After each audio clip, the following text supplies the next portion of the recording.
Hello everyone, welcome to my channel. Zach here. In today's video I am going to discuss about Windows 10 update error 0xc1900101. If you've got that error, this is the video for you to help you resolve it.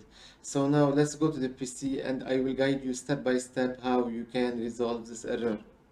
So what you need to do, you need to go to the search toolbar and type services. Services will appear as the best match. Click on it. And here you need to locate background intelligent transfer service. Double click on it. Check if the startup type, if it is manual, disabled or automatic delayed start. Change it to automatic. Click apply and then click OK. And then double click again on it. The service status, if it is running, click on stop and then click on start again. And then click on OK. Now once that done, scroll down and look for Windows Update. Click on it. Again, if the startup type is anything other than automatic, you need to change it to automatic. Then click apply and OK.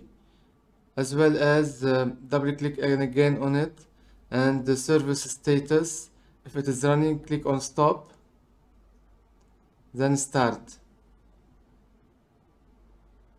And then click on OK. When this is done, restart your PC and check if this error has been resolved. If it's not resolved, there is another option which you can apply.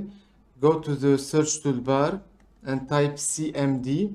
Command prompt app appears. Click on run as administrator. And here type the following command: sfc /scan now and enter.